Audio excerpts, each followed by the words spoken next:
सबसे पहले अहम खबर, यूनान के साहिल के करीब तारकिन वतन की कश्ती डूबने के बाद कोटली आज़ाद कश्मीर के 50 नौजवान लापता हैं। बुध 14 जून को डूबने वाली कश्ती में सवार 28 अफराद का ताल्लुक खोईरटा के गांव से है। कश्ती हादसे में नौजवानों के डूबने की इत्तला पहुंचने के बाद गांव में कोहराम मचा हुआ है। लापता होने वालों में से 12 नौजवानों का ताल्लुक गांव के एक ही खानदान से है। यूनान में डूबने वाली कश्ती में खोईरट्टा के नवाही गांव बंडली के एक ही खानदान के 12 अफराद शामिल हैं। इस गांव के 28 अफराद कश्ती हादसे का शिकार हुए हैं। 4 नौजवान खोईरट्टा के नवाही गांव गोड़ा बलियाल और दीगर डना के रिहायशी हैं। हादसे में 43 नौजवानों में से 2 को जिंदा निकाल लिया गया है, बाकी लापता हैं। इलाका बंडली के घरों में कोहराम बरपा है। मुताद्दिद विरसा को इत्तला भी नहीं दी गई। तमाम नौजवान रोजगार के सिलसिले में मुबैना तौर पर गैर कानूनी तरीके से इटली, यूनान और बरतानिया जा रहे थे। उधर SP कोटली मोहम्मद रियाज मुगल ने कहा कि यूनान कश्ती हादसे में कोटली के नौजवानों के हवाले से फिलहाल मुतज़ाद इत्तलात सामने आ रही हैं, इसलिए हतमी तौर पर यह नहीं कहा जा सकता कि कितने लोग लापता हैं। यूनान एम्बेसी और पाकिस्तान एम्बेसी से राब्ते में हैं। जब तक ये क्लियर नहीं हो जाता कि कितने लोग कश्ती में सवार थे, कुछ कहना कब्ल अज़ वक्त होगा। SP का कहना है कि ह्यूमन ट्रैफिकिंग में मुलव्विस अफराद के खिलाफ फौरी कार्रवाई का फैसला कर लिया गया है। सोशल मीडिया पर मुतज़ाद खबरों का सिलसिला जारी है, जिससे वर्षा भी शदीद ज़हनी अजियत में मुब्तला हैं। कमिश्नर मीरपुर आज़ाद कश्मीर चौधरी शौकत अली का कहना है कि यूनान कश्ती हादसे में कोटली के मुख्तलिफ इलाकों के 50 के करीब नौजवान शामिल हैं। 12 पाकिस्तानियों की मैयतें निकाली गई हैं, जिनकी शनाख्त का अमल जारी है। यूनान में जो कश्ती का हादसा हुआ है उसमें आज़ाद कश्मीर के डिस्ट्रिक्ट कोटली सब डिवीज़न खोईरट्टा के तकरीबन 50 के करीब लोग, कमोबेश इसलिए हैं कि ये हतमी इतला नहीं है, तो 50 के करीब लोग उसमें सवार थे। जो अभी तक की इतलात हैं 4 लोग उसमें से बच गए हैं, उन्होंने मैसेजेस भी किए हैं, लेकिन ताहाल जो डेड बॉडीज़ के हवाला से उनसे भी बात हुई या दीगर ज़राए से भी बात हुई, उनकी कोई शनाख्त का अमल जारी है। तो ये यहाँ से अपने वीज़ा पर तुर्की और लिबिया मुख्तलिफ मालिक, और ये जो अभी जो शिप जो डूबा है या संक हुआ है, ये लिबिया से उस तरफ जा रहा था, तो ये हादसा पेश आया। तो बुनियादी तौर पर इसमें यकीनन लोगों में आगाही की कमी है, क्योंकि पाकिस्तान से ये लोग लीगल वे से वीज़ा लेकर लिबिया या तुर्की जाते हैं और फिर वहाँ से डंकी के ज़रिए ग्रीस चले जाते हैं। DC कोटली और SP कोटली को हिदायत जारी कर दी है और वो तमाम लोगों का डाटा कलेक्ट कर रहे हैं।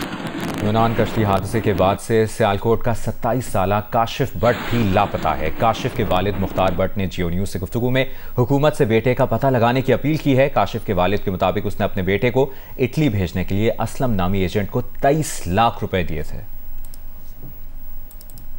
जी छोटे छोटे बच्चे ने, 5 बच्चे ने, 3 बच्चियां ने, 2 बच्चे ने।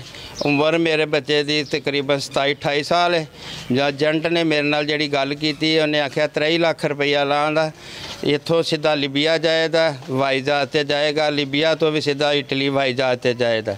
मेरी दरखास्त है वज़ीर आज़म अगे जल्दी तो जल्दी मेरे बच्चे की तलाश की जाए, वे वो किहड़ी जगह ते इस वेले महफूज है, की हिसाब किताब है, मैनू तो नहीं इलम है। जिहड़े उत्थे है ने वज़ीर आज़म जो भी है, उन्हां दा कोई हिसाब किताब जिहड़ा ना चलना चाहिए। मेरी दरखास्त है हुकूमत पाकिस्तान अगे, मेहरबानी करके मेरे बच्चे की तलाश की जाए। पाकिस्तानी नौजवानों को गैरकानूनी तरीके से यूरोप भेजने वाला एजेंट कराची एयरपोर्ट से गिरफ्तार कर लिया गया है। FIA के मुताबिक गिरफ्तार मुलजिम के खिलाफ FIA गुजरात में मुकदमा दर्ज है। मुलजिम साजिद महमूद कराची एयरपोर्ट से आज़रबाईजान फरार होने की कोशिश कर रहा था। गिरफ्तार मुलजिम ने मुतादिद अफराद को लीबिया भेजा था, जिसकी तफ्तीश जारी है। गिरफ्तार मुलजिम को FIA गुजरात के हवाले किया जाएगा।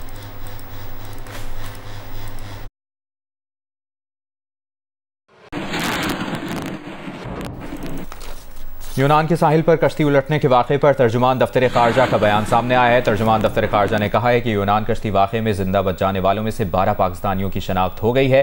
फिलहाल हादसे में जाँ बहक पाकिस्तानियों की तादाद और शनाख्त की तस्दीक नहीं कर सकते। तर्जुमान दफ्तर ख़ारजा ने कहा कि यूनान में सफ़ीर आमिर आफ्ताब और अमला पाकिस्तानियों के वर्सा से राब्ते में है। लाशों की शनाख्त के लिए वालिदैन और बच्चों के साथ DNA मैचिंग होगी। अहले खाना तस्दीक के लिए यूनान में सिफारत खाने की हेल्पलाइन पर राब्ता करें। वज़ीर दाखिला राना सनाउल्लाह का कहना है कि हुकूमत और TLP के दरमियान इत्तफाक राय से एक कमेटी बना दी गई है। इत्तफाक राय से एक तरीक़ाकार के ऊपर पहुँचे हैं और उसमें हमने एक कमेटी जो है उसकी भी तश्कील दी है, जिसमें हुकूमती लॉ इन्फोर्सिंग एजेंसीज़ के लोग भी होंगे और TLP के ज़ोमा भी होंगे। तहफ़्फ़ुज़ नमूस रसालत सल्लल्लाहु अलैहि वसल्लम को जो है उसको यकीनी बनाएंगे। तहरीक लब्बैक पाकिस्तान ने हुकूमत से कामयाब मुज़ाकरात के बाद एहतजाज ख़त्म करने का ऐलान कर दिया है। TLP रहनुमा शफीक अमीनी ने वज़ीर दाखिला राना सनाउल्लाह के साथ प्रेस कॉन्फ्रेंस की। जो मार्च 22 तारीख़ को कराची से मज़ार कायद से निकला, गुजरावाला से आगे हुकूमत वक्त ने हमारे साथ रब्ता किया। उम्मीद यही करते हैं कि साबिका जो कुछ तल्ख़ तजर्बात है वो इंशाअल्लाह ताला फिर से नहीं दोहराए जाएंगे और जो इनसे इंशाअल्लाह ताला जो मुतालबात जिस पर बातचीत हुई है, उम्मीद है इंशाअल्लाह ताला कि उस पर अमल किया जाएगा। आगे बढ़ते हैं, आपको बताएं ठट्ठा में कायम निजी रिलीफ कैंप में मौजूद 3000 मुतासरीन को बगैर सरकारी इमदाद के 3 वक्त का खाना, बच्चों के लिए दूध बिस्किट मिल रहे हैं। इसकी मुकम्मल तफसील बता रहे हैं नुमाइंदा जियो न्यूज़ शाहिद सिद्दीकी। जी, मैं इस वक्त किसी शादी की तकरीब में मौजूद नहीं हूँ। ये आप मेरे पीछे जो देख रहे हैं, जो यहाँ पर हज़ारों की तादाद में ख़वातीन, मर्द और बच्चे जो मौजूद हैं, ये यहाँ के शिराजी बरादरान की हवेली है। यहाँ से रुकन सूबाई असम्बली सैयद रियाज शाह शिराजी ने जो समंदरी तूफ़ान था उसके ख़तरे के पेश नज़र सुजावल के जो साहिली पट्टी का जो सबसे आखिरी गाँव था आथर की, वहाँ से गुज़िश्ता 5 रोज़ कबल ये 2,500 से 3,000 अफराद को इनखला करके ठट्टा में अपनी शिराजी हवेली उनके हवाले कर दी है। जो तारीख़ का मेरे ख़्याल से पहली दफ़ा ऐसा हुआ है कि किसी रुकन सूबाई असम्बली ने अपनी हवेली, ऑफिस, अपना ये ग्राउंड, यहाँ जहाँ पर चारों तरफ आपको ख़वातीन, बच्चे और बुज़ुर्ग नज़र आ रहे हैं, ये सब सैलाब मुतासरीन है। ये वहाँ से इस रिलीफ कैंप में जो शिराजी बरादरान की हवेली है, इसमें 5 दिन से मुकीम है और यहाँ इनको हर किस्म की सहूलत मैसर है। यहाँ इनको 2-3 वक्त खाने के लिए भी दिया जा रहा है, नाश्ता भी मिल रहा है, बच्चों को जो है बिस्किट और दूध भी फराहम किया जा रहा है। यहाँ पर जो इस खूबसूरत जो ये लॉन है, इसके अंदर जो है 50 से ज़ायद जो है टेंट लगाए गए हैं, जबकि इन्होंने अपनी जो हवेली का दरवाज़ा था वो भी यहाँ पे सैलाब मुतासरीन के लिए खोल दिया है। समुद्री तूफान के सबब रिलीफ कैंप में मुंतकिल किए जाने वाले साहिली इलाकों के मकीनों की अपने देहातों में वापसी से कबल ज़िला इंतज़ामिया सुजावल की जानिब से बच्चों में खिलौने तकसीम किए जा रहे हैं। मज़ीद बताएंगे अली नाइम। जी बिल्कुल, समुद्री तूफान के सबब रिलीफ कैंप्स में पहुंचने वाले जो मुतासिर के साहिली इलाकों के लोग थे, अब उनकी वापसी से कबल जिला इंतजामिया की जानिब से जो बच्चे हैं उनमें खिलौने तकसीम किए जा रहे हैं। इससे डिप्टी कमिश्नर सुजावल इम्तियाज अब वो खुद अपने हाथों से इन बच्चों के अंदर गिफ्ट तकसीम कर रहे हैं। इनके साथ दीगर जिला इंतजामिया के अफसरान, जिसके अंदर असिस्टेंट कमिश्नर और दीगर अफसरान शामिल हैं। ये लोग आपके सामने बैठे हुए हैं, हम आपके ऊपर कुछ नहीं बोलेंगे, आप इन लोगों से बोलेंगे इनकी गाड़ियां तैयार हैं, मगर ये बोल रहे हैं हमें मजीद एक दिन आप लोगों के साथ रहना है। तो ये मेरा ख्याल है कि यही कामयाबी है कि ये लोग जाने के लिए तैयार नहीं है। शाम तक हम मेरे कमिश्नर साहब से रिक्वेस्ट कर ली है कि वो आज इसको इम्पोजिशन को बैन को खत्म करेंगे ताकि ये लोग कल से अपनी माहीगिरी शुरू करें।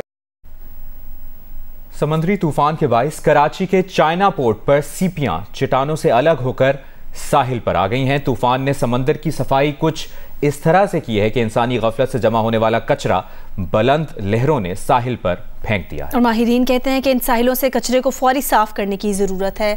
उनीबा ज़मीर शाह की रिपोर्ट देखिए। माहिरीन के मुताबिक साइक्लोन के बायस हवाओं में तेजी रही और तूफानी लहरें पैदा हुईं। मद्दोजज़र ने समंदर में मौजूद कचरे की बड़ी तादाद को साहिल पर ला फेंका। साहिलों से इस कूड़े को फौरी हटाने की ज़रूरत है। बहुत ज़्यादा वेव एक्शन की वजह से, लहरों की वजह से वो कूड़ा जो बहुत अरसे से जमा हो रहा होता है साहिल के किनारे, वो रफ्ता रफ्ता लहरों ने किनारे पर फेंकना शुरू कर दिया है। तो पाकिस्तान के अक्सर साहिलों पर इस वक्त बड़ी तादाद में कूड़ा जमा है और ये वो कूड़ा जो आम हालत में जमा होता है उससे बहुत ज़्यादा है, क्योंकि इसमें बड़ी चीज़ें भी जो आम तौर पे लहरें समुद्र के किनारे लाकर नहीं डालती हैं, वो भी ला के डाल दिया। समंदरी तूफान से बनने वाली शदीद बुलंद लहरों के बायस सीपियां चट्टानों से अलग होकर साहिल पर आ गईं। चाइना पोर्ट पर फैनशेल किस्म की सीपियां बिखरी हुई हैं। पाकिस्तान में फैनशेल की 7 अक़साम पाई जाती हैं। ये सीपियां गोश्त के हसूल के लिए जनूब मशरक़ी एशियाई ममालिक को बरामद की जाती हैं। ये पाकिस्तान के साहिल के साथ कीचड़ या कीचड़ के साथ रेतीले साहिलों पर पाई जाती हैं। ये सीपियां स्याह मोती का जरिया भी हैं, जो कभी कभार हॉल में मिल जाता है। कराची में क्लिफ्टन, इब्राहिम हैदरी, जबकि औरमाड़ा, पसनी, गवादर और जीवानी में भी ये सीपियां पाई जाती हैं। कैमरामैन मोहम्मद साजिद के साथ उन्नीबा, जमीर शाह, जियो न्यूज़, कराची।